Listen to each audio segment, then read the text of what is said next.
Have some drinks. Finish it off with a drink or two. There you go. That was my plan. All right. All right. Salute. Shawn Torbett.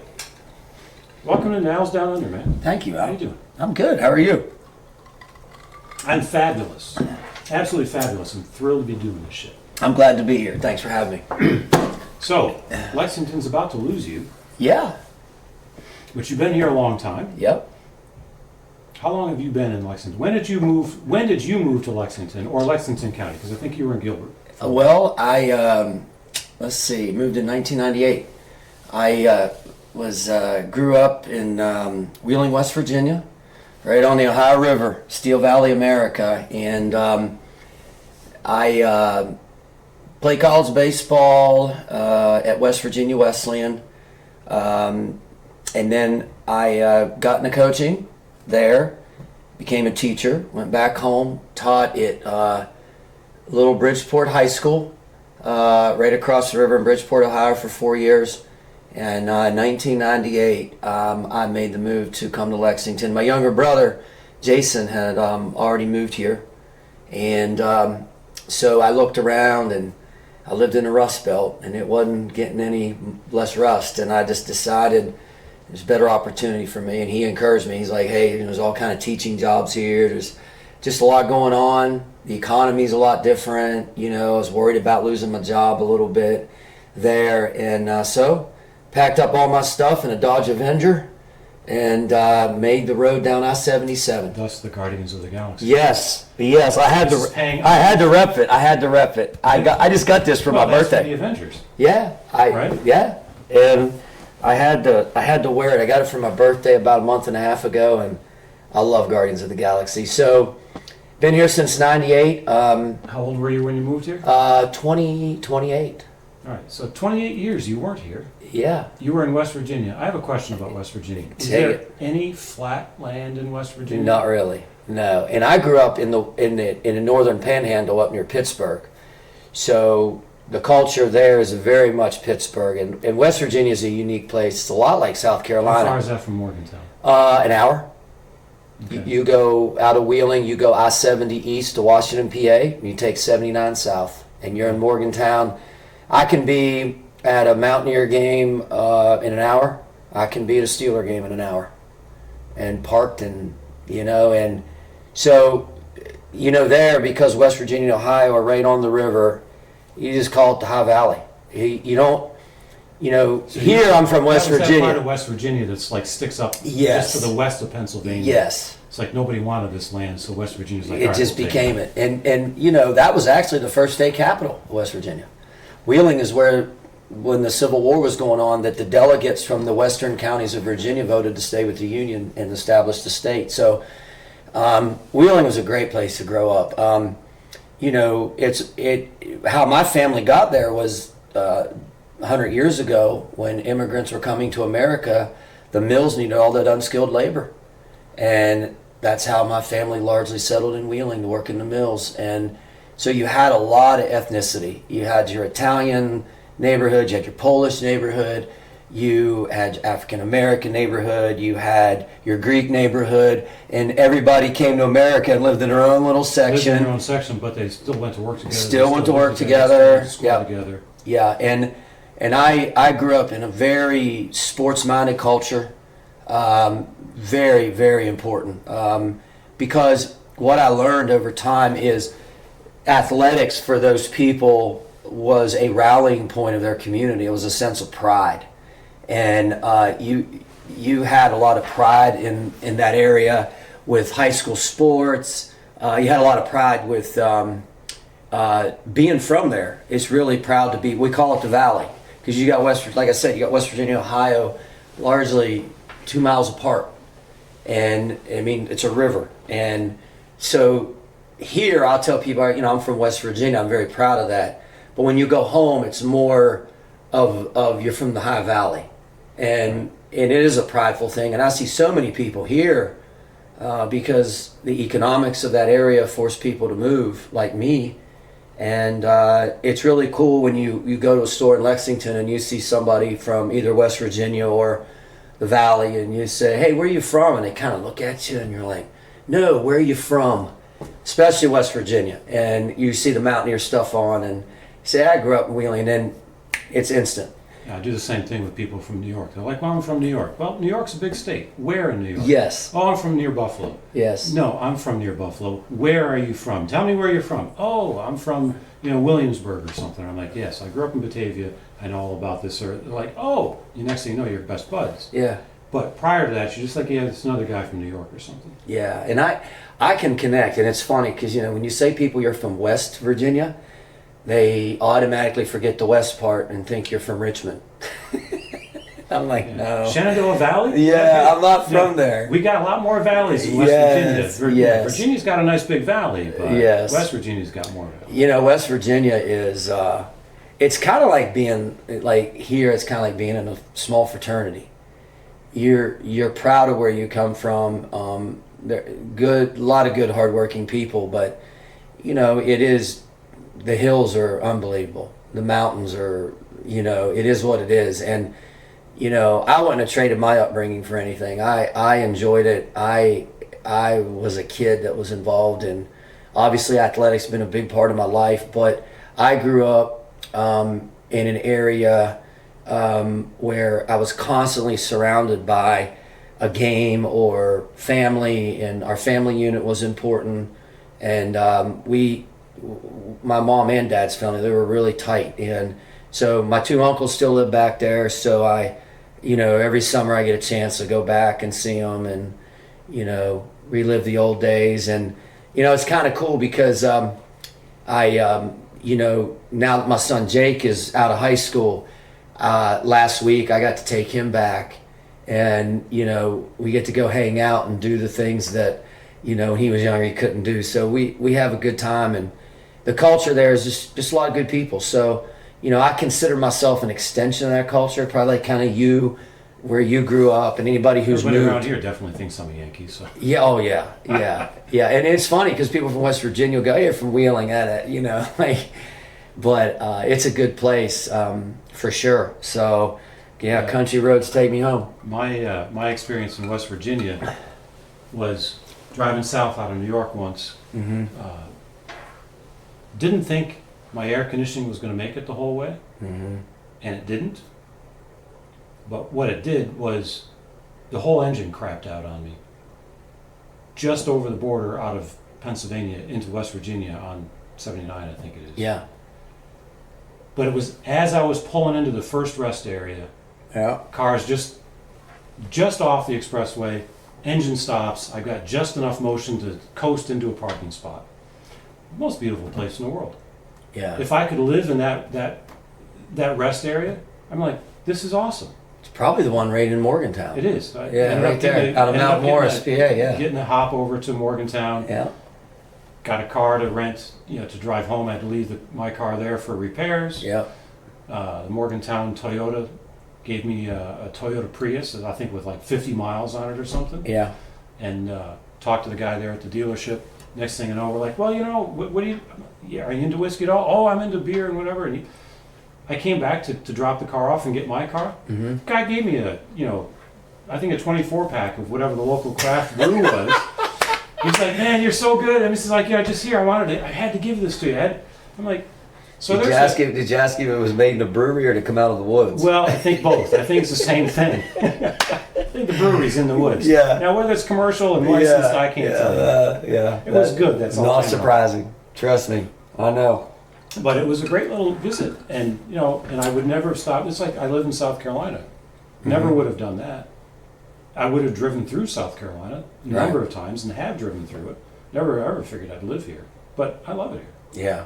I think about, like, if I could get some flat ground, I would consider going to West Virginia. But yeah, you got to top a mountain or something. You gotta really dig deep for that. It's the western side of the state is a little flatter, but once you get to the middle 79 east towards Virginia, forget about it. It ain't happening. All I know is you may have a road that runs like between valleys, but it's just, it was a cool place to be from. And I always, like I said, I consider myself an extension of the place. So when you were growing up, were you in a neighborhood like today's urban neighborhoods, or were you in Yeah, Everybody just had an acre of land, and there was just a bunch of houses around there. My first 10 years were spent in a little town called Mount Olivet, which was in Marshall County, which Wheeling is in Ohio County, and then below it is Marshall. Marshall County's claim to fame is Brad Paisley, the country singer. He went to our rival high school, John Marshall, and he was about 4 years behind me. And I played ball with a couple of his buddies that were a couple years younger than me when we, grew up. But I grew up in a little town of Mount Olivet. Still had a Wheeling zip code, but it was in the other county, literally on a hill. It was like a strip of land they made about 45 houses out of. So you come up Route 88, you took a left, and it went straight down in the wintertime. Now, this is back in the 70s when they had still snow tires. And when it snowed, the whole neighborhood, I remember the winter of 78. And we were out of school for 3 straight weeks.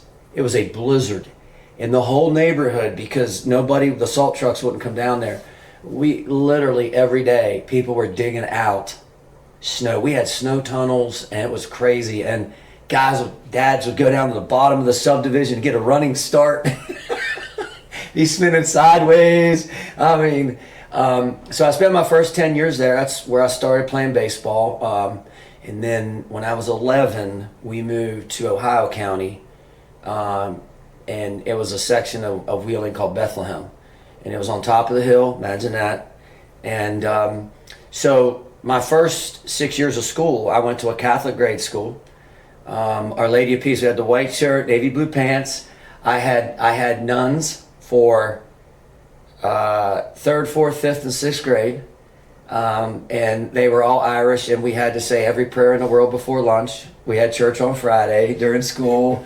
It was such unique. Nothing stereotypical. You could see at lunchtime. This is how it changed. You see at lunchtime, all the nuns would go down to the convent. So the school was up here, so they would drive around, get on Route 88, and the convent was down there over the hill, and you could see them.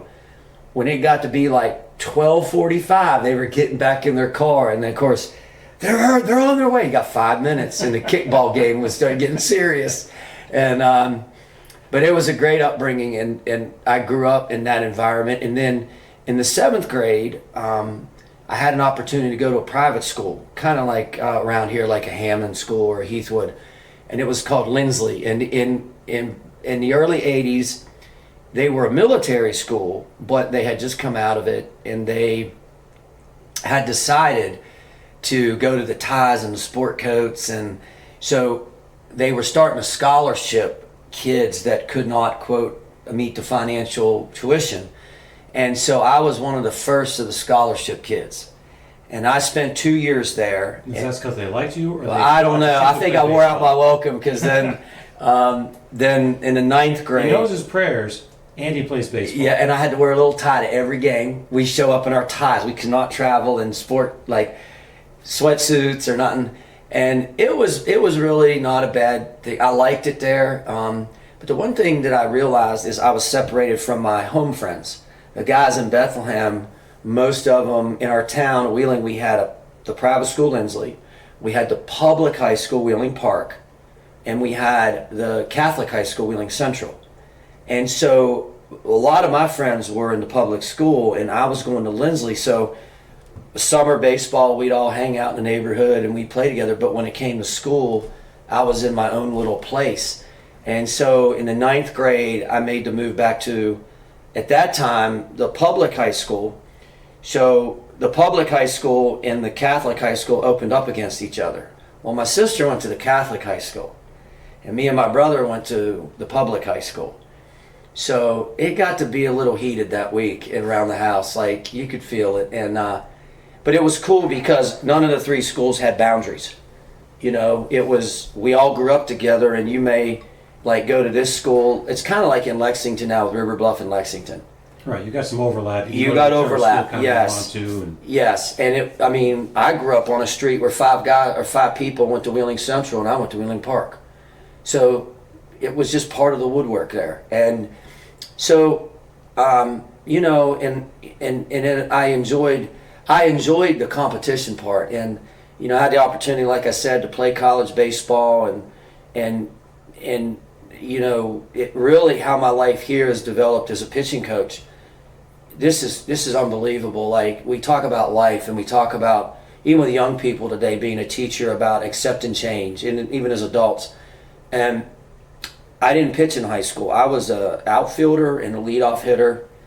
And my senior year, we played against John Marshall, which is where Brad Paisley's from, and they were really good in baseball. And they beat us like 8 straight years, and it was our sectionals, 3-game series. The third game, we're tied 1-1. We go to their place to play. Well, we got no pitching left. So I went to my high school coach, Mark Delberg, and I said, Coach Del, I want the ball.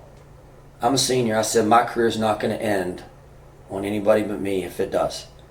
Well, we ended up winning like 12-2, and then we lost the regional thing. But I went to college as a center fielder and leadoff hitter.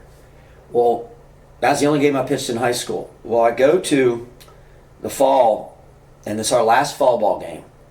And, here I am. I played high school football. Fall baseball, me, do not agree. I'm like, this is awful. This is football season, right? Because the culture I grew up in was like Western New York. Fall's football season. Exactly. It ain't baseball. It's football season. So Coach Tenney, Randy Tenney, my college coach, one of the best mentors of my life, said, they want to go another inning. They got to get a guy some work. Can anybody throw? It's like the 80s. This ain't complicated like it is now. And I said, yeah, I'll do it. He goes, Shawn, I know you pitched one game in high school. I said, yeah, I'll throw. Well, I ended up striking out the side. I mean, the next week, he called me out of meetings, at the end of fall baseball, and he goes, hey, I got a proposition for you. And I was like, what? He said, I want to know if you'd be interested in pitching. I need left-handed arms. And I'm like, okay. And I said, well, what is going to get me on the field sooner? Is it going to be pitching? Well, that's what I was going to ask you.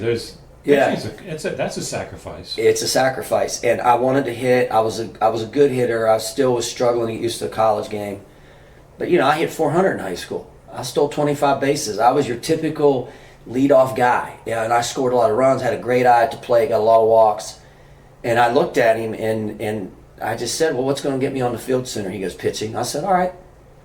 And that's how I accepted it. And I look back now, I ended up leaving Wesleyan, which we were NAIA then, but we were going Division II, so it was like Division II level. And I ended up leaving like the all-time career win leader in our school. I was all conference. And obviously my size, I'm not going to get drafted. I didn't throw hard enough. So he said, hey, would you be interested in coaching? And so I got my degree in business, got my master's in business. I'm thinking, I'm going to hospital administration. And because my parents were in medicine. And the day before I was supposed to interview, he calls me. And he's like, hey, I want to know if you're interested in coming back. I'm like, do what? He goes, be my pitching coach. But he says, you got to go to school because we don't have full-time assistants, right? And I said, well, what can I do? He goes, well, what about education? You had a lot of math in your business. Right. This is before computers, right? So my college advisor was like, you get take calculus, get all the way through calculus 2. You're in business. You need to understand how things change.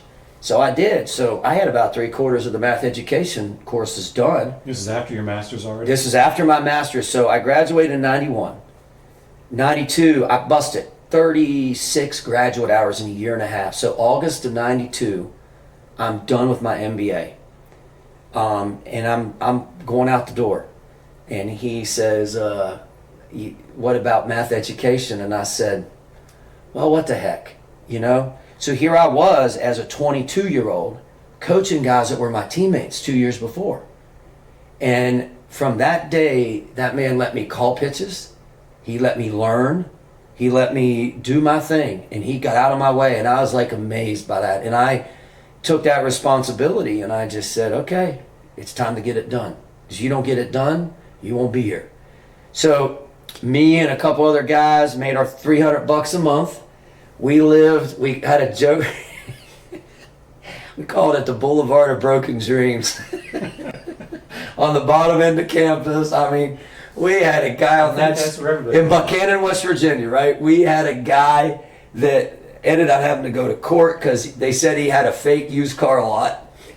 I mean, he had some cars like all parked up, like, you know. We had a guy whose whole house was roofing shingle. Our house was up on like a 6-foot block of mason blocks, and it had been burned before. We had no heater. We actually had a gas heater that was open flame. You could literally roast marshmallows on Nice. it, and made $300 a month with a meal plan. And 2 years later, in '94, I got out, and I was like, all right, I got a job back home. So that's when I went to Bridgeport. But it's funny because the guys that I was with, we all became very successful coaches. My buddy Jimmy Ball is a great high school basketball coach in Maryland, in Charles County, in Waldorf.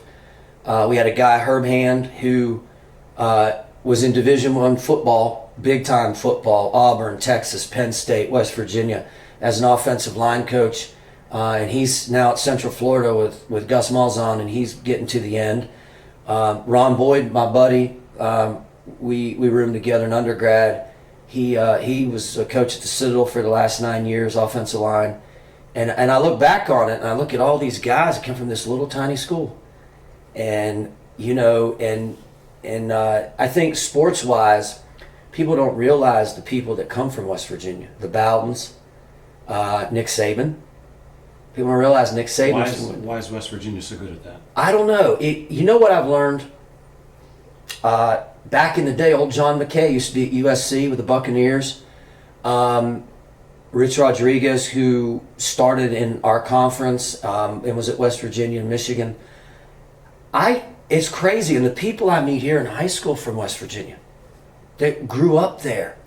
You know what I learned is I laugh when I hear Nick Saban do his press conferences, because that is my personality, that sarcasm, but you know what you learn? That's like the trial by fire, though. That's yes. You came from you the ashes. You had to learn. Literally from you the said ashes. it. You had to learn, and I figured this out. You had to learn to do more with less. Just shut up and do your job. You know, you look around and you got a 170-pound offensive guard in football. That's the only guy you got. Right? And then you look at the economy and you just do your job. It ain't about your size all the time. It's about getting the job done. So that hasn't changed any. No, and it's funny. There's a lot of people in that sports, and you know this, in sports in America, we become athletic and look at his physical characteristics. And I still hold to the belief, well, can you play the game? Can you play? Oh, I see. You fit the bill. You got the eyeball test done. You run a great 40 or 60. You can swing. But what happens when the damn pitch is coming from the pitcher in the middle of the fourth inning? What you gonna do then? And I've seen pictures of Babe Ruth. yeah. He's not an Adonis. No. And you know what's crazy? Back in those days in Wheeling was, you know, a big barnstorming town. And so major leaguers would come through Wheeling. Matter of fact, one of my old American Legion coaches, God rest his soul, Tipper Zarnock. Old Tip, when he was 15, had a picture with Babe Ruth barnstorming through Wheeling back in the 20s. And, you know, I think what I learned growing up there is what I said is you don't look sideways. You just look forward. And it has moments where I've had to learn in my career as a coach to look sideways and go, man, I've done a lot. But what drives you is the next moment. That moment to keep pushing. And when we started, I was talking about, like, I'm an extension of where I grew up. I represent people there. And, you know, that's always held me in my career as a teacher and a coach to kind of keep grinding, to keep pushing, to like, students or players, you can be as tough as you want, but make them feel like they want to come back the next day, like, because you're working hard with them. So, like, one of my things with my players, I work out with them. You know, I'm going to challenge them, but I'm going to lead by example and set an example. And do you find you can teach it in any other way other than leading by example? It's difficult for me, because the moment that's why I still work out, I stay in shape, because you know, the last 4 years I've been down at Gilbert coaching in their football program under Coach Lee Park. Great program. And, I'm very proud of the fact that, we have a standalone JV coaching staff. In our job, I was the head JV coach, and I didn't go back to what I said. I've been a great assistant coach all my life. The guy that, as a pitching coach, you're a lone wolf. But you got to produce, it. And so, I'm very proud of the fact that in 4 years I was there, we were 27-3 in JV football. Not because we had the best athletes, but because we were the most prepared team. You know Everett Sands? Yeah. I played racquetball with him once. Mm-hmm. I actually played him twice. Mm-hmm. I'd never heard of him before. First time I played him, somebody said, well, you know who that was, don't you? I'm like, yes, Everett Sands. And I'm like, other than I just played a guy who's built like a brick shithouse. Yeah. Who just wiped the floor with me. Mm-hmm.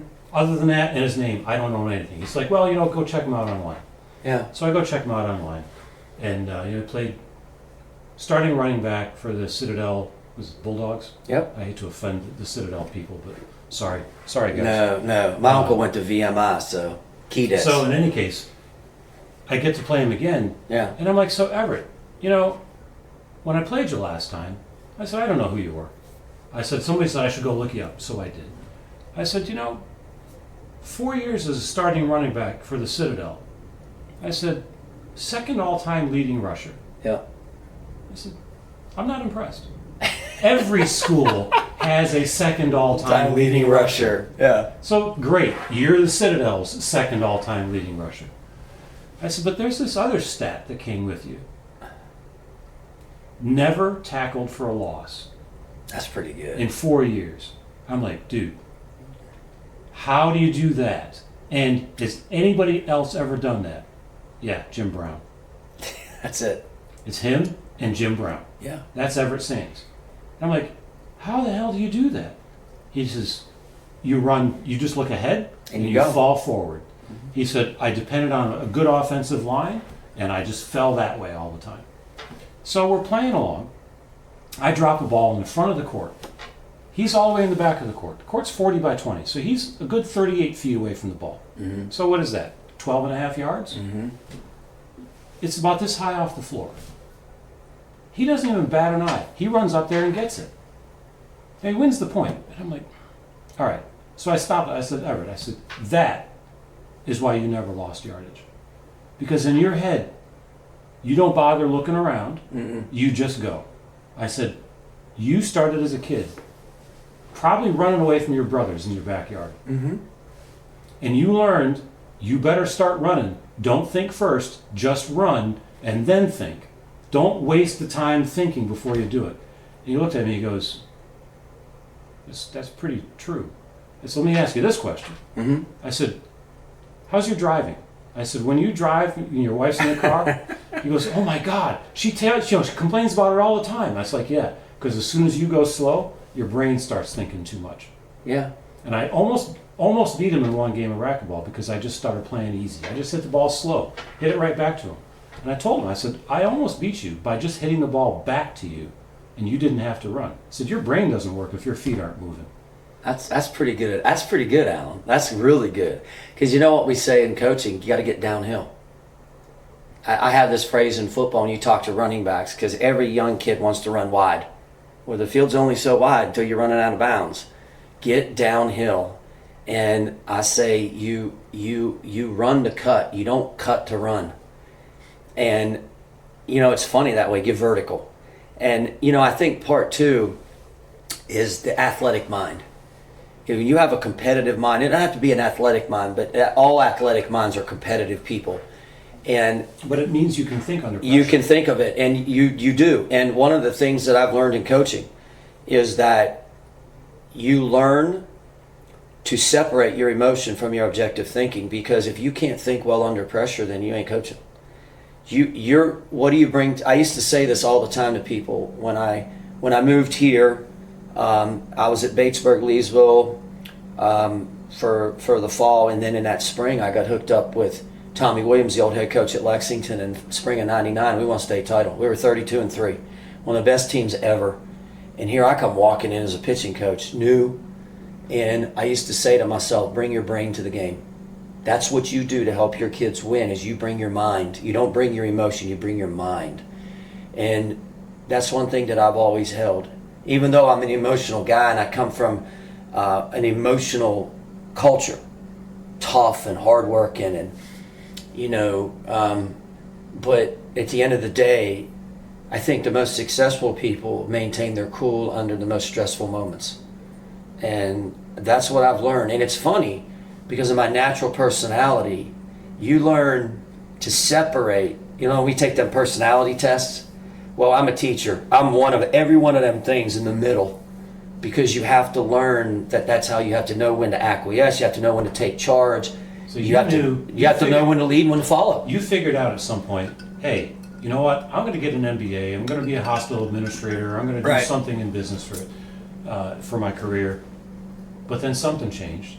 Yep. Because for the most part, you didn't do that. Did the opposite. Like, from the first chance you got, you didn't do it. Didn't do it.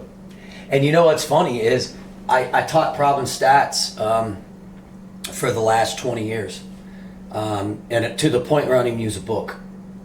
But go back to, I've gravitated in math education to the courses that are business oriented. Providence Stats. Looking at things a little differently, like correlations and probability. And, I'm teaching kids how to count cards and watch the movie 21. And how do we do the fascinating things have always interested me. I take a lot of pride when I tell people and they go, oh, what do you teach? The male coach stereotype. Phys ed. And right. No, I teach Problem Stats, or I teach AP Computer Science. And they look at you like, wow. And I've always looked at it as a point of pride. Well, that's ever since. He's got his degree in computer science. And you know this too, to me, I guess somebody said this to me. You could have used your brain for anything, but you used it to teach and coach. That's what you use your intelligence for. And for me, I like being around kids. I really do.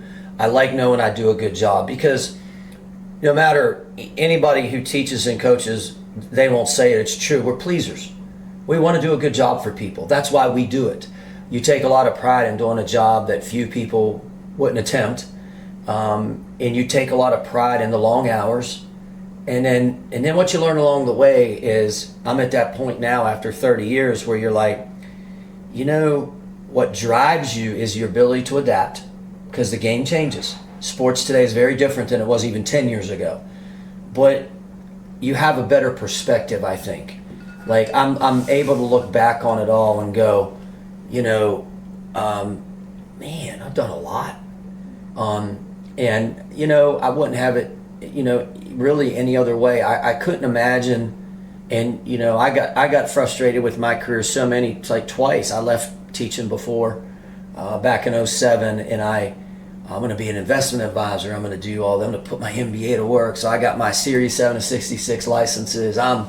And I realized after 2 years that the buzz, the enjoyment I was punching a clock. I didn't like it. And then I got back in, and then this past January, when Jake, my son, got done playing football at Gilbert, to be honest, I was burned out, because this, your great assets become your worst liabilities. Right.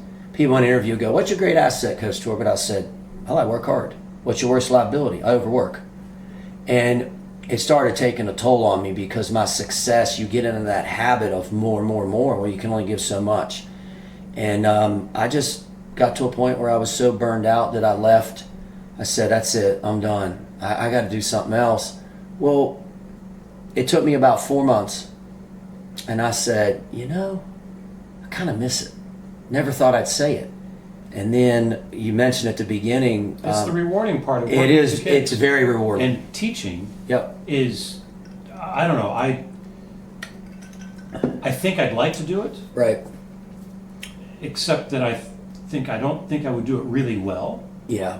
because I would say whatever is on my mind.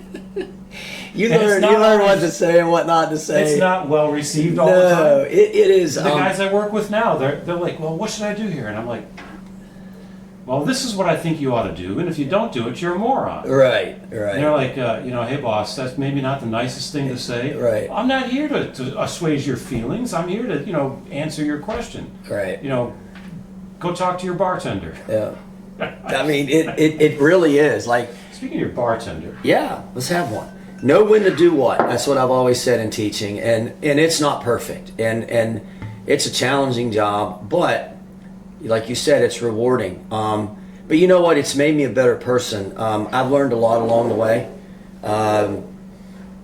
Even about myself. A couple years ago, you know, one of the things that you learn, and I learned this through sports to me, is that my job forces you to step outside of your comfort zone and to embrace things that you normally wouldn't. Like, for example, kids from different cultures.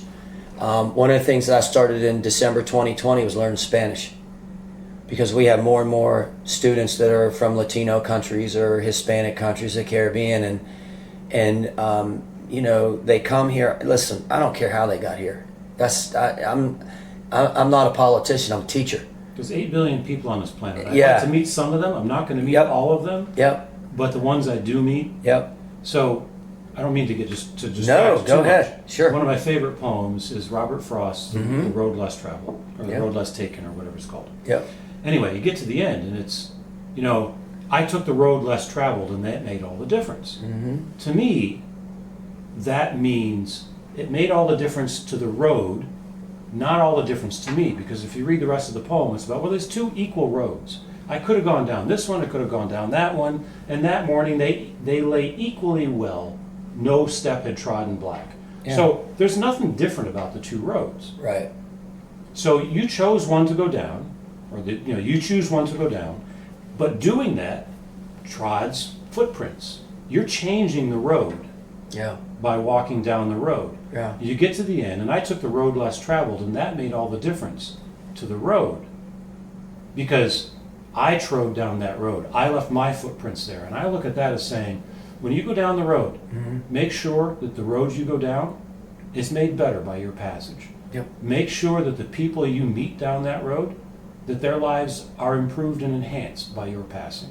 Now, maybe by the fact that you came and went really quick. Yeah. But maybe by the fact that you brought a smile, or you did whatever, you impacted people. Yeah. And if you're sitting in an office with your Series 7 trying to work on somebody's finances, you're not impacting anywhere near the people that you No. are if you're in a classroom. No, the dopamine hit definitely wasn't high there, and you nailed it, because I take a lot of pride, and it's funny because everybody has to have the reason they coach. For me, I'm competitive as it gets, but as far as my relationship with players and students, I have this pride where I want to be the best. And we know perfection is impossible. The best is impossible. So, you know, who's the best, right? It's an opinion thing.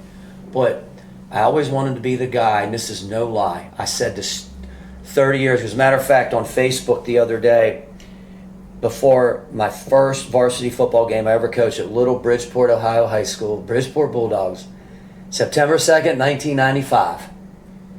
Our old head coach, Rick Goodrich, sent me this. Like the other night, we were talking. He sent it to me. It is a freaking photograph, and it has 9/2/95 and the gold at the bottom. And we were about to play Belair St. John's, and there we all are, some 20-something coaches, and I'm looking at it going, oh my goodness, here we are. And I always wanted to be the guy that my players would see 10 years from now, walking down aisle 8 at the food store, and they go, there goes the best coach I ever had. And that's always stuck in my mind. It has never changed. It has never, it's funny how. Does that happen? Do you get kids come up to you later on?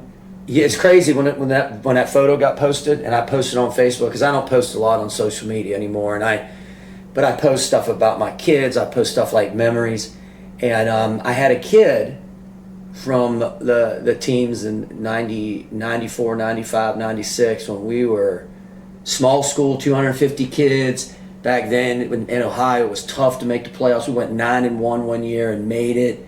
Crazy. And he's now a successful coach in Columbus, where Ohio State is, and he's like, you're the best. And then I had a kid who I coached at Brooklyn Casey 10 years ago, and he put the GOAT. You know, stuff like that, and it validates. No matter, I learned this too, no matter how good you are, it's always nice to be told you're good at it. It validates your approach. It validates your style. And so for me, it's always been to connect with my players, because one thing we know is the game's going to end. It may end when you're 14. It may end when you're 18. It may end when you're 21, like it did for me. And it may not end on your terms. Yes. And even if you're a major leaguer playing until you're 40, it's not going to end on your terms. You're going to be told at some point, you're no longer good enough to play. And whether that revelation comes to you or is told to you, it still is you're no longer good enough to play. And for me, my thing has always been, well, what you going to do on that day? On that day, what the hell are you going to do with yourself? And you see it all the time. You see athletes now, 75% of professional athletes are broke. They go broke after they're done because their earning potential is flipped. Their life is flipped. At our age is where we should be making the most money. But all these young 20-somethings get all this money and they don't know what to do. And I really think that my message has always been to teach the values of life through a game. Because listen, sports is great. Because you're not going to be told you're not good enough for life. Yeah. But you are going to be told you're not good enough to play. Exactly. And sports makes you do one thing. It makes you deal with abject adversity. How many times you see a heartbreaking loss? If you got in your car today and they said, Alan, you're going to be a wreck here at stop sign up the neighborhood. Well, you ain't going to get in your car. But sports, some of my heartbreaking moments have been in sports. And some of my You're starting to dig into exhilarating, euphoria has been in sports. And I really believe this because people say sports is about winning. No, it's not. Sports is about overcoming all the losing and the adversity, even within yourself every day, to get to the few moments of glory. Can't tell you how much I love that thought. It's a grinding thing. There's I said so sports many ain't about people winning. that It's have about overcoming never losing. Learned how to face adversity. None. And they get to the point where adversity inevitably stomps on them. Mm-hmm. And they cry. They cry. And they're like, this isn't fair. And well, you're right. It's not fair. I'm not even going to dispute whether it's going to be fair. But you also said this. My wife's family would say, yeah, what are you going to do about it? That's right. I can hear my mom say, quit being a wuss. My mom's a tough old Polish lady. Okay. She's like, it's unfair. Shut up and do your job. It shouldn't have happened to you. Yeah. Okay, what are you going to do now? Oh, are you going to curl up in the corner and whine about it, or are you going to let that define your whole life, or are you going to stand up tall and go, no, it's not going to define my whole life. I'm going to carry on. Yep. Yeah, I'm this, whatever it is that you are. Yep. You know what? I'm a mediocre baseball player. Right. But I had a damn lot of fun doing it. I'm a musician.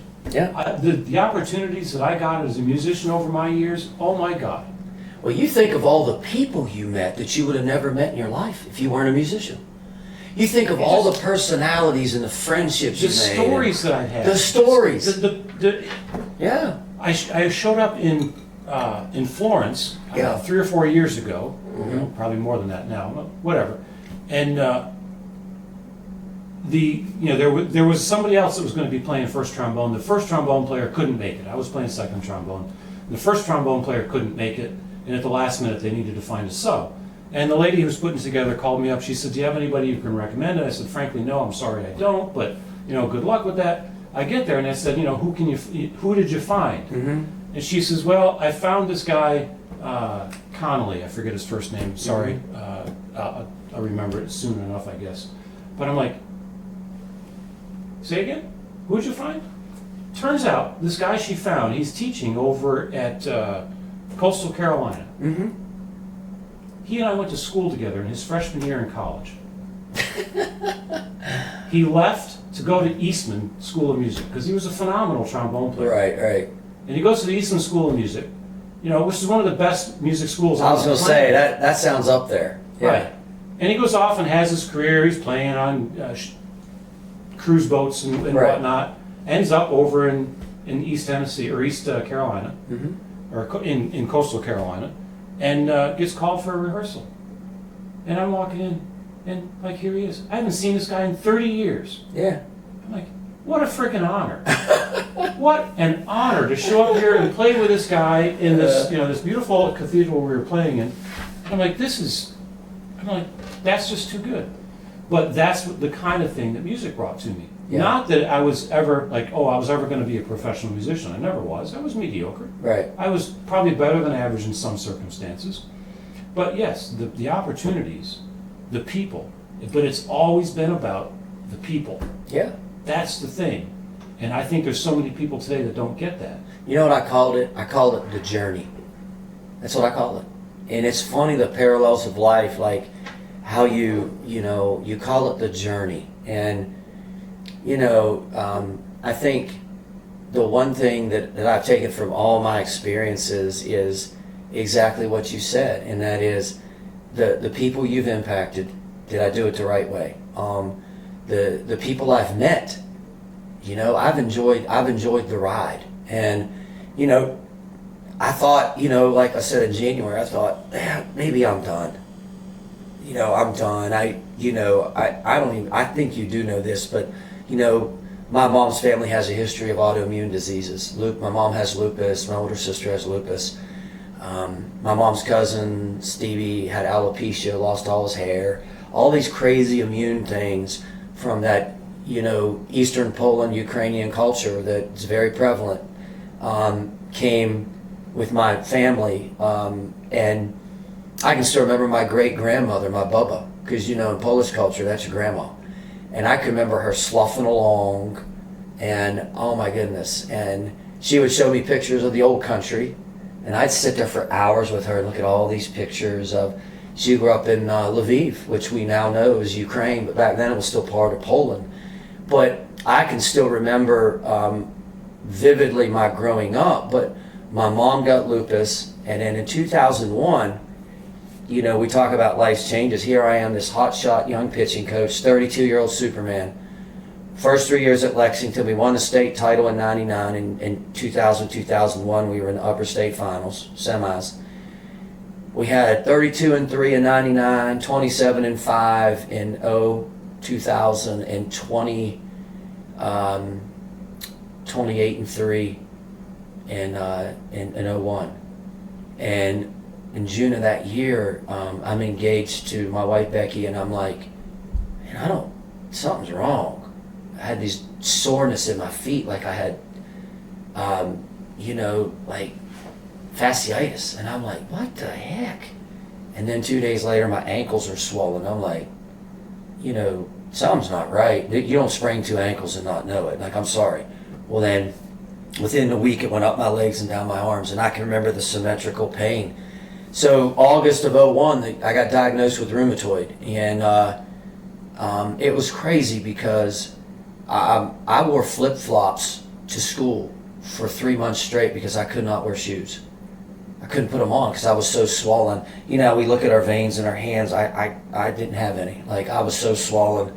I was miserable. And I remember Becky and I got married that October, and I'm like, I'm miserable. I'm so miserable. Like, I feel terrible. And what you learn is people ask you, because they're your friend and they care, how you feeling?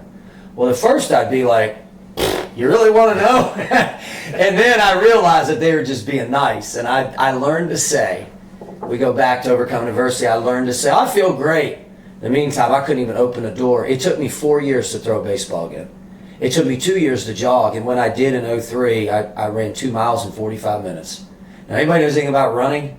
Fred Sanford, that's Fred Sanford time. And I just refused to give up. And I don't have no clue how I did it, but we go back to Overcoming Adversity. And yet, those were the greatest years of my coaching career. But yet, it changed my life because I had ambitions maybe to jump to college baseball and be a Division I pitching coach. And I started getting some talk that, Coach Williams was so well known and respected. He was a college coach in high school back then. White Knoll had just opened. There was no River Bluff. We were loaded at Lexington.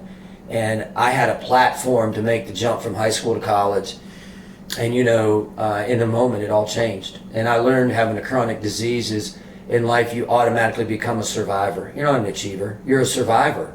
But you always were. You always were. You never knew it. And I grinded.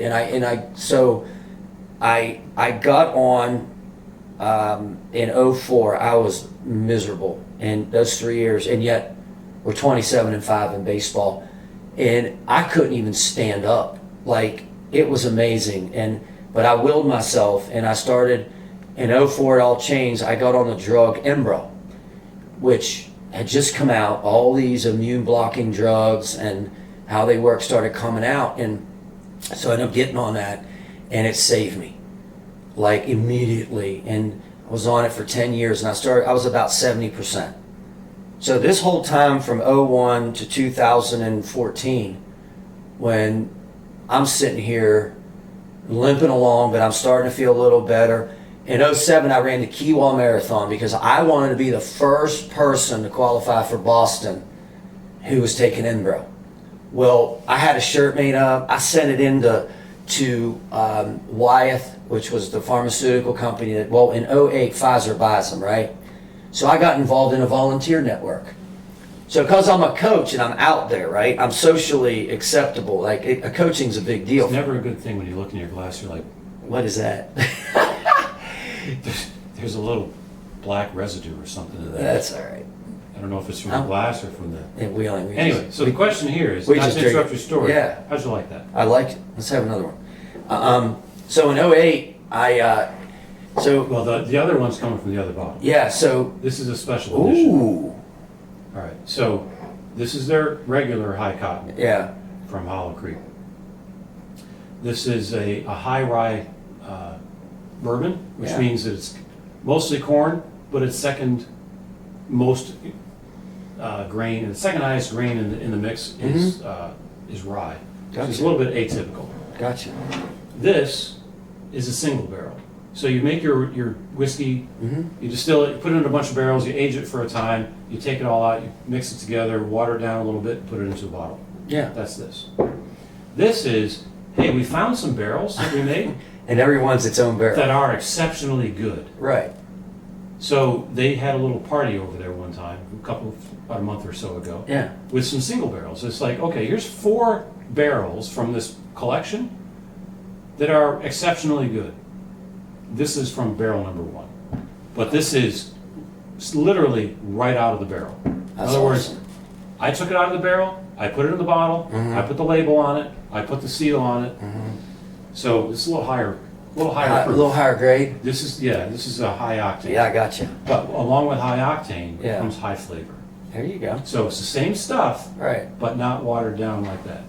So the flavor. You know should what's be- crazy? Learning all this from you, I wonder if I should just say this in my class. We talk about whiskey.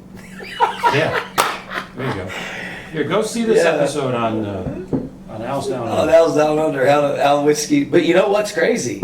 I watched a show on the History Channel, and it was the nature of booze, and it talked about how they're all made: vodka, tequila, Jack Daniels, Scotch. I didn't know that barrels from Jack Daniels get shipped to Scotland after they're used to make Scotch. Scotch can't be, well, Scotch typically is not put into new barrels. So the Scots, Yeah. you talk about growing up in West Virginia and it's kind of a rough life and whatever. Yeah. There's a lot of Scots people, a lot of Scots and Irish that moved into that area. Oh yeah, There's a reason that it's the way it is. And there's a reason that Scotland has a border.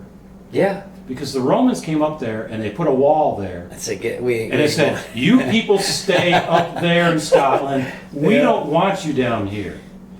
That's who the Scots are. They're- The Romans didn't want the Scots. they're different. And see, Right. Torbett, my surname, is a Scottish name.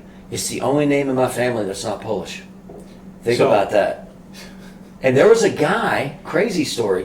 There was a guy who had on the American Destination Channel or the ACH network, whatever it was, Destination Discovery, whatever channel that is, named Andy Torbett. He was British Special Forces, and he had his own show. Well, he was Scottish. My dad, Lionel Torbett, wrote him a letter, an email, and he responded back. Lionel, great to hear from you. I heard that the Torbett name added the second T in America, because it's Torbet, and mine's 2 T's at the end. And there were 3 areas where the Torbett settled: Wheeling, West Virginia, Tennessee, Nashville, and Arizona. And I never knew this, but my last name, the second T, was added on by my grandfather's sisters. My Aunt Chapa and my Aunt Ruth added on the second T. It was always 1 T. And Why did they do that? I don't know why they did. I think it was because something at the time, and this is like the 20s or the 30s, something at the time, I can't remember what exactly happened with another branch of the Torbetts, but they added the second name to separate, the second T to separate themselves. So it's Torbett. The Scots drank a lot. Oh, yes. And they knew how to So did the make Polish. whiskey. So they would get barrels of sherry, which is basically Spanish wine, Yeah. from Spain, of course, and they would drink all the contents. And now they'd have a bunch of empty barrels. Yeah. And they're like, well, what are we going to do with these? So they just started refilling those barrels with their whiskey and then sending them back to Spain. This was the whole trade. Yeah. They don't have a lot of trees up there. Scotland's not known for its forest. No, it's not known for sunshine either. Right. So they had to depend on getting barrels from Spain with the wine in it, with the sherry in it. That's what they could put their whiskey in. Yeah. So typically, Scotch is not made or not aged in new barrels. American whiskey, bourbon, has to be made in new oak barrels. So once you've aged your bourbon in it, you can't use it again and make bourbon. Right. So you sell it to the Scots. Yeah. So that's what they're using. That's why it's done in a lot of times in ex-bourbon barrels. Right. Because they don't have any trees. They'll get their barrels from anywhere and use barrels to make Scotch. Now, it's not just the Scotch that are a little unruly. The Irish are pretty much the same way. Yeah. The British wanted to raise money, wanted to tax things. They're like, all right, you all you people crazy up there in Scotland, you're drinking all the time, we're going to tax your malted barley. You use this malted barley to make your whiskeys. You can't do without it, so you're kind of screwed. We're going to tax your malted barley. And they did the same thing with Ireland. We're going to tax the malted barley you're using to make your whiskey. So the Irish said, screw you, we don't care, we won't use malted barley. That's the difference between Irish whiskey and Scotch. I never knew is that. it primarily not using malted barley, so that they didn't have to pay tax to the British. That's pretty cool. So, hey, it's not just the Americans that came over here, so Yeah. we're not going to pay your stupid taxes. Yeah. We're going to go to war with you. The Yeah. Scots said, well, we're just not going to supply your whiskey anymore. We're going to make our own whiskey not using your stupid malted barley. I'm telling you, like, I learned so much, like, and I'm fascinated with things like that, like how things are made, and it's part of teaching. It's part of my inquisitive mind of being a teacher, the things I share with my kids. Like, for example, you could teach problem stats with one thing. The greatest invention of the human race is M&Ms. You can teach problem stats with M&Ms. They represent everything. I've got 6 red M&Ms, and I'm going to reach into the bag and pull an M&M You can out. do What's the odds? hypothesis. You can do normal distribution. How many are in a fun pack? And I got from 2014 on to now. I got a Google sheet that literally has 3,888, roughly almost 4,000 fun packs that I've gotten from Spring Valley all the way to Gilbert. Every year I add on to it. And it's crazy. Is it publicly available? Yeah, we talk about the law of large numbers. We talk about mean, median, and mode, and quality control in a business. Their job is to make every Hershey bar taste the same way. Their job is to make sure there are 15 M&Ms. The mean of that 4,000 fun packs, that's M&M's day, is 14.93. Guess what the mode and the median are? 15. Now it's crazy because I tell my kids, in the age of inflation, in 2014, it was 17. But in 2023, it's 15. So I said, now we talk about business, and what do people see? They see price. They don't see portion size as much. They see property So tax. They don't see sales tax. So I said they shrunk it up. There's 2 less M&Ms in the bag. Yes, standard deviation is 1, and then we compare it to Skittles. Skittles is all over the place, and we talk about, like, then I use it, go back to business, I use it for like quality control. Whose job it is to make sure there's 15 in every one? Whose job it is to make sure every M&M tastes the same way? That's quality control. That's what they do. So you integrate all those things into what you teach, and that's kind of like how I like to teach. I like to teach through fun things and things that catch people's. And what I learned about high school kids, you throw food out there, you're on it. The only thing that you hope, and I mean this in a good way, is you don't have anybody with a peanut allergy, because then you can't do M&Ms. Or you got to give them an alternative, which I'll give them Skittles. But, it is what it is. But, So speaking statistically, yeah. Are there more people today with peanut allergies than there were when you started teaching? You know what's crazy? Go back to my story about my rheumatoid. When I got diagnosed in '01, I knew of one other human being that ever had it, and it was my brother's best friend's mother back in Wheeling. I've referred in 22 years, because people don't realize there's not a lot of rheumatologists, and it's such a specialized disease that the other thing is it's very tough to get in because doctors don't get reimbursed on that initial visit very much. I've been with arthritis consultants at Richland Hospital. Dr. Brabham was my first one, he retired, and then Dr. Boyd, who's from West Virginia, so we connect, right? And he's getting ready to retire, but I've been with him 22 years, and I've referred probably 20 people to them that have rheumatoid. And go back to stats, is that we're getting better at diagnosing, and I'm going to say this, and I'll wrap the rheumatoid story up. I really believe that we have a higher incidence rate because I know my own journey. It's correlation. You can't cause and effect this, but about 6 years ago, 2016, I completely changed my diet. I quit eating processed food a lot, quit eating fast food. And in 14, I developed an immunity to Enbrel, so I got on a new drug called Orencia, which is a T-cell inhibitor. And you go back to, like, why do people get allergies? Why are they allergic to cats and I'm not? What triggers it? Well, that's what RA kind of is why is it a lot of people think it's bacterial. It's like strep. It's a mutation of the strep bacteria. But, so you're treating an allergy for its symptoms, right? You're not treating the disease, you're controlling the symptoms. But the thing I learned about it is I started switching my diet. I started cutting out all the chemicals in food. And you know, we're talking about 8 billion people. How much chemicals now are put in food to dilute it?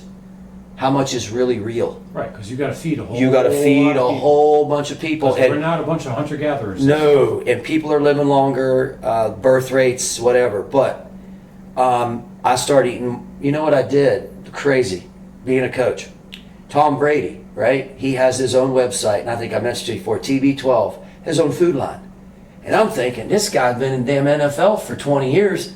What's he eating? He might know something. He might know something about inflammation, right? So I went in there and I said, well, Shawn Torbett's budget ain't going to afford the food, although it's not that bad priced. But I looked at what was in it.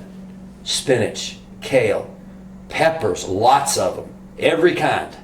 And I'm looking at all these, what I've learned later was alkaline food, not acidic. And everything we eat now is largely acidic. And I started eating all these anti-inflammatory vegetable type foods. I still eat beef and chicken. I can't eat shellfish other than shrimp. But 2016, right? January of 2019, I got diagnosed in '01. Dr. Boyd told me that, in all honesty, they have this, it's called a lipoprotein test. Normal inflammation in your body is 0 to 5, like most people. That's measured in parts per whatever. The scale goes from 0 to 100. I was 96 when I got diagnosed. He said, I thought if I could get you to 30, we'd have a fiesta. It'd be party time. And he said, and Dr. Brabham had told me before he retired, he goes, in 40 years of rheumatology, he said, you were the worst case I'd ever seen. I thought you'd be on disability in 3 years. And I didn't buy the hype. And it wasn't anybody's fault, but I didn't take pain pills. I didn't want to numb myself into oblivion. I said, I'm not doing that. But the number one thing was the diet change. The diet change and then the medicine. I tell people all the time, no pill is magic. Medicine is half of the equation, but you're the other half. What are you going to do to change your life? So people ask me, man, why you always work out? Well, I have a damn good reason. When I got diagnosed, I was told, don't work out. I said, bullshit. I said, I'm getting back to some point. I called it creative insubordination. And so in January of 19, think about it, 18 and a half years from August to '01, my inflammation levels were 2.8. And I walked out of that office and I was like, yes. And, you know, you think about the struggles of life and, you know, but what I learned is sometimes, I'll tell you this, when I hear people whining and complaining, I'm like, you just shut up. You have no idea what it's like to be in pain. And then on the other side, when I have people who are really sick or cancer, I had a student have cancer one time. She had leukemia, and you become so empathetic because you know that struggle. And you connect with kids with disabilities better because you realize that in a span of 3 weeks, my whole life changed. And it's been okay. You like you said, what you gonna do? Get in the hole, or you gonna feel sorry for yourself? Sun's coming up tomorrow. You got to do it. One of my favorite thoughts has been expressed. The reason that hell is a bottomless pit is because no matter how bad you think things are, never underestimate the power of some schmuck to come along and make it worse. You know what? The greatest speech I've ever heard. Always get worse. I don't care how bad you think it is. You can look around and find someone else that's got it worse, and it's probably got a sunny disposition too. And you're like, what am I over here crying about? And you know it's crazy you say that because I've learned that just do your job. Like Dr. Boyd told me, we were talking about me getting out coaching because every year, I'll be honest, you have fatigue. When you have a chronic disease, you're tired. That's why I've tried to get off prednisone. I take 1 pill a day of Midrol, and I can't get off of it. I've accepted it. I don't like to take it, but it's life. And they all joke, it gives you the oomph to get through the day. It's a blessing and a curse. But I've accepted it. And I think what it teaches you is nothing's perfect. It makes me get through my day, but all those long hours, Dr. Robert Boyd had the best line ever. He said, Coach, I'm going to tell you the truth. You have excelled in a profession that normal people find difficult. And he said, your blood levels, your liver, everything is perfect. And I started to think about a year ago, I'm going to get Jake done. I'm tired. I started finding myself running out of gas earlier in the season, Right. But then when I got out of it, I realized that this is what I do. Yeah, so you're starting a whole new chapter now. I'm starting a whole new chapter. I'm going to Charleston. You thought you were going to retire. I thought I was done. I got 3 years left, okay? All right? Everybody's going to learn this. In South Carolina, your retirement is based on your highest 3-year salary, averaged. Well, Charleston County, all these years, I would tell Becky, I said, I'm going to hire an agent one day to be a math teacher. Well, because of supply and demand, as we know, the market economy, Charleston County has stepped up to the plate and they're offering a pretty good deal to be a math teacher there. And I took it. I wanted to get back in. And part of it, I'll be honest, the benefits. With my health, I can't, I have to. Part of it's a new batch of kids. Yes. You can't get away from it. No. And so. The animation that you have for that is apparent. It's obvious. It's part of. It's a passion. It's your life. It's what you do. And I told myself, somebody made a comment to me that I really respect. And he said, he goes, when I was your age, because I just turned 54, he's like, I took a year off. And I thought to myself, I'm going to kill myself and work till I'm 62 and take early Social Security. He said, I took a year off and sold the business and made some money. And he said, I said, why don't I just work till I'm 70 now? Because I've got the energy now. Instead of killing myself to get to the end, I took a pause at halftime here, and I come back recharged. And we know this, Alan. We're older. We're younger at an older age these days. And I've learned with myself that I need to keep lifting. I need to keep working out. I need to be around kids. Because the one thing about kids is very different from adults. No matter how we say it, no matter how tough it gets, they'll frustrate the hell out of you. But we know about kids is they're idealistic. And they appreciate the simplest things. And when you have kids that come from a home where there's no love, you have kids that you're their father figure, really. Like when I started, I was probably a father figure to 25% of my kids. Now I'm a father figure to probably 55, 60%. You're all they got. And you go back to what makes you do what you do and feel good about it. And so when you ask me, you got an MBA and you did all this. Yeah, but that's people and coaches joke with me, like, I don't have a big ego. Like, I don't think of myself as that important. And sometimes I'll be honest, it helps my self-esteem. People look at me and go, "You're so confident." Well, I am, but what drives me is sometimes my lack of self-esteem. And I've had to learn that about myself, to quit beating myself up when we were 28-4, but we didn't win a state title. You're a complete loser, that all or nothing thinking. And I had to learn that. Like, I had to learn to say, it's okay. Life ain't perfect. I struggle with that a lot. Yeah. And I think, I'm like, there's no way I measure up. I think people like us, perfectionist driven people, we always are our toughest critic. And I've always been my toughest critic. And I've had to learn to embrace my imperfections instead of hiding them, to say, okay, I talk a lot, so what? But it's weird because I'm a paradox, because in my private life, I'm very quiet. Yeah, do you know how thankful I am for you? Do you want to know how thankful I am for you? You're not filling space with me. No, that's not the point. The problem is I talk too goddamn much. Yeah. I am Mr. Yeah. Fill the air with whatever. You're like me. I hate dead air. I hate dead air. I've got maybe 10 words in here. Yeah. And you know what's funny is if you hear me start singing, it's dead air. I'm anxious. Like, I learned that about myself. Like, I'll be like, and I'm like, oh, you're nervous. And it's funny, how many national anthems have I heard? And how many, and so it's been an interesting ride. Like, I'm at the point now where, let's face it, we ain't 27 anymore. So do you consider yourself retired? No. Why not? Because I'm going to Charleston. Is retirement going to look different? You know what, I started thinking, like what I said about the taking the 6 months off and reassessing myself as a person, as a man, like looking inside myself and go, what's important to you? What is your legacy? What are you going to do? I had opportunities to get out of education, and I'm like, I hate this. I'm not going back. I'm done. I'm tired. But then I said, in all of that, it's the one thing that makes me happy. So I think, honestly, between you and me, I think I could go in 3 years. I can go at 60. 60 is, you can go with any year's experience in the state system. Who knows? Like, I may pull a Nick Saban. I might be teaching when I'm 70. Because one thing I know about myself, and I've learned this in 6 months, I can't stand to be idle. So this is the question. I can't stand to be idle. Red. Yeah. Character Red from Shawshank Redemption. Yep.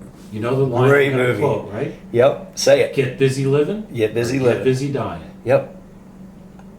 And I'm like, so when I retire, what would that look like? I'm like, what? I don't want to work? I don't want to be productive? Yeah. I don't want to have meaning in my life? And I'm going to wait? How long am I going to wait before I get to that? Yeah. Like, I'll be 65 and like, now I can do the thing that gives my life meaning? Or do I already have what gives my life meaning? I've decided I'm retired now. I'm already retired. Yeah. I've probably been retired for some time. Because this is what I want to do until they bury me. Yeah. This is, what I do right now. I don't want that to change. Yeah. Because this is where I am that gives my life meaning. I have a daughter that calls me daddy. I've got a wife that thinks, okay. I got a wife that loves me. Yeah. I know that. Yeah. That's the whole self-confidence thing. No, she thinks, no, my wife loves me. But you know what? I think what you said. And that's where the meaning comes from. Yeah, and I think too, we do this as people. We align age with our accomplishments. We've been gotta told be, to do that. Yes. We've been told. I've got to be this by the time, like, you hear people say, oh, I'm going to be married before I'm 30. I'm going to be this. I'm going to be that. And then when we don't achieve that, we become depressed. And the one thing I've learned is age doesn't mean nothing. You got to go out, and if you still want to do it, and I'll be honest, when I left in January, I was tired, and I said, okay. But I felt like I bought in. Like, I was like, that's not me. And so you asked me, and I said, I'm going to be teaching when I'm 70. I always joke with people. I hope you are, in some capacity. Yeah, I'm going to be Sly Stallone, baby. Like, and here's the best thing. I'm a pitching coach, and pitching instruction, we're a dime a dozen. There's not many pitching coaches that do instruction. And so I have people who I work with, kids, now since I've been in South Carolina, at I'm sitting here going, it's a great second job, other than coaching and teaching. It's a great third job probably. But I know that I impact kids and I watch how they change over time. Because I'm kind of old school. You know, I'm not how hard we throw. I'm about how to pitch a damn baseball.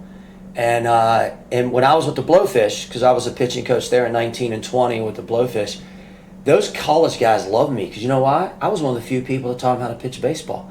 Everybody else is how hard you throw. Where your gun? And I would tell guys, I said, well, that's great. That's great you throw 96, but too bad you're in 3-ball counts every hitter. I said, them guys up there know you throw 96.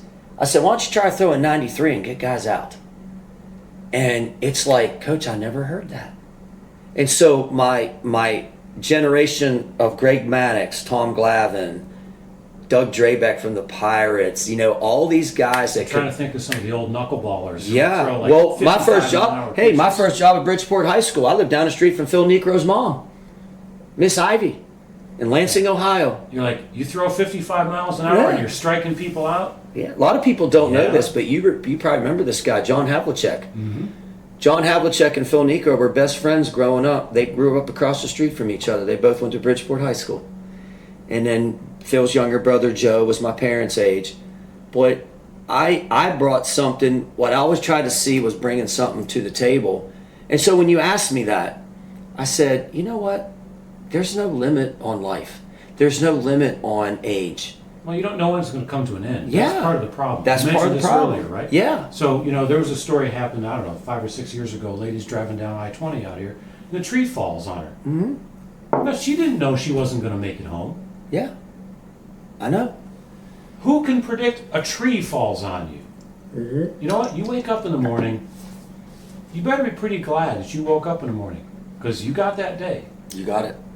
But you might not get tomorrow. No. So you better get busy living. That's the whole point of that. Is like, okay, you know what? If I'm going to wait until I'm retired Yep. to enjoy my life, Yep. why? Go back to what I said. What You know? what is enjoyment? What would happen if because I've always said, you know, I have an Uncle Al Yeah. that died behind the bar. He served liquor in a bar in Rochester, New York, Yeah. until the day he died. I'm like, that's what I want to do. Yep. Because That's why this you is know it. what it is when I think for me is I like interacting with people because a lot of people don't know this about me. You probably don't know this. But I'm very much an introverted person. You don't even know that. Now they know it, but I've learned a lot about myself. I can be very reclusive. Like I need that external stimulation of somebody telling me what a great job I did and interacting and joking and lifting and running. It's what keeps us going. How many times do we hear stories about what you just said? I'm going to get to this point in my life and I'm done.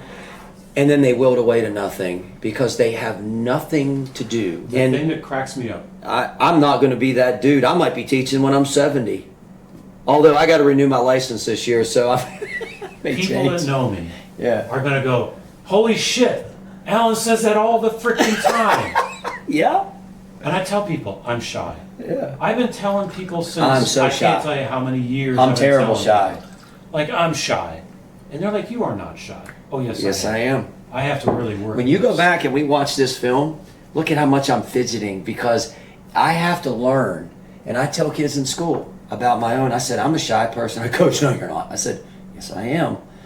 I So let have me to ask you this maintain question. eye contact all the time. I realized a few years ago Yeah. that I'm a people person. Yep. And I'm like, there is no way on God's green earth that I'm a people person. Yes. But it turns out apparently it's true. Because somebody on a Monday asked me, so how was your weekend? And my answer, I had 2 stories from the weekend. Well, I had run into a friend of mine at church. I ran into Dwayne Green one morning. He was there because his son was filling in as the church organist because the organist was on vacation. Mm-hmm. And I saw my friend Dwayne Green there. And I'm like, it was so thrilling. And then later in the day, I got on the phone and was, somebody called me and I talked to this, I forget who the friend was offhanded who called me. But I'm like, the 2 things that were the most poignant of my weekend were interactions with other people. And I went, no, please don't tell me I'm a people person. Because I've lived my whole life going, no, I'm shy. I'm not. Yes, you're a people person. You just don't have the skills. It's a skill. It's a skill. And you have to learn it. Some people get it innately. Yeah. Good on them. They're Tom Brady. Great. You're a great football player. Right. Awesome. Good for you. Right. I have to learn it. Well, you know what's funny about what But yeah, you just said? Like, so many people. I tell people. Here's to being shy and introverted. Absolutely. Screw you. You're not. You know what's funny? I tell people all the time, you put me in a stadium on a mountain or coaching in front of 50,000 people, I'm in my world. You put me in a room of 10 people, and I'm uncomfortable. And if you really think about that, it's. Are you uncomfortable or are you tired? When you leave a party and you go home, Yeah. are you worn out? I'm usually buzzing, but yeah, like, you know what though? No, I do have social anxiety. Like, I'll be the first one. Remember, you have to know yourself. John Carter, our next door neighbor, you know, he's a psychologist, and him and I would talk, and I said, you know, I'm very aware of myself. I've had to learn it. You know, I'm a lot like my dad. My dad had a line that I'll never forget. He said, you know, I'm an extrovert at work, but I'm an introvert at home. And I can get that way. And one of the things that I've learned in the last 6 months with doing odd jobs, and I needed to exhale and whatever, is that I started to crawl in a hole. Like, I started to recluse myself, and I started to not want to be around people sometimes. And I'm like, wait a minute. Self-awareness is everything. You have to know who you are. And going back to what you said about retiring and teaching, and I love the idea of being around young people because of that idealism they have, the benefit you get for knowing that you help them and they're so appreciative. That is the dopamine, that's the buzz. And, you know, I think I had to get out of my own way. And this time, though, I think, as you know, I go to Charleston, is to have more balance. Not being all or nothing, like highs and lows, not having the crazy, like, all to the balls to the wall, and then by 6 o'clock you're like done. Right. This is the sustainable thing. Yes. You're like, this is retirement. Yes. This is what retirement looks like. This is balance. I need balance. Right. Yes. This is what, in this you can, like, I can sustain this Yeah. till the day I die. Yeah. And that's where you need to get. So many people, they're like, I got to ride up here Yeah. so that I can fund all that time. Remember when you get Series 7 and you're like, you know, Yeah. I'm going to go be this, I'm going to spend all this time dedicating myself to save all this money so that I can live some 20 years when I'm old and decrepit and my health is declining. Yeah. If you even make it there. Yeah. In the meantime, what have you done? You've sacrificed all your living. Yeah. Well, how about if you find that middle wave, like earlier in life, and just Yeah. go, this is what I can maintain. Yeah. And this is rewarding, and I can do this for 30 years, 50 years, and I can have a good time. Absolutely. And that's what this is all about. Well, I think I'm at the point now is where I'm focused on longevity. Mhm. How do I balance all this and not judge my worth by wins and losses, and go back to what I said. Your great assets become your worst liabilities. Like, you're so driven that you forget to look sideways. You know, my mother would say this. She goes, sometimes, honey, you gotta stop and smell the flowers. And she's right. And you know, we all have our flaws. We all have our great assets but the one thing that I've learned about me is that, and I've done this, like, this is true, what you said. Okay, when I was at Gilbert High School, my principal, who just left here the neighborhood, Jacob Nelson, he's 35 years old. Here I am at 53. I could have taught him in high school. But I would look at him like, he's my boss. Yeah. Like, I'm not on his level. I have to prove myself. Now, if you think about that thought in a good way, it's what drives you, it's motivation. That's what I do with my wife every day. Yes. Drives her freaking crazy. Yes. But if you think I'm like, about oh, it I hope I live up to your standards. yes. She's like, stop. But Just- if it's in a bad way, it's what she says. Like, it's like sometimes I look at myself like I got something to prove all the time, which is great. But what you forget is you're good at what you do and have confidence in what you're doing. And that has always been, for me, people want to know, like, what's driven me is sometimes that lack of self-esteem. And you know, it's funny, I'll tell my kids in school that. I said, I'm a classic example of a person with low self-esteem. That's what drives me. That desire to be great at something when I don't think I'm good enough. And go back to what we talked about is balance. I've learned to have balance and say, you know what, Shawn, you are good at what you do. You're a good person. You work hard. Now, damn it, it's okay. Like yourself. Like when I look in the mirror, it's crazy. Everybody needs a coach, right? Everybody does.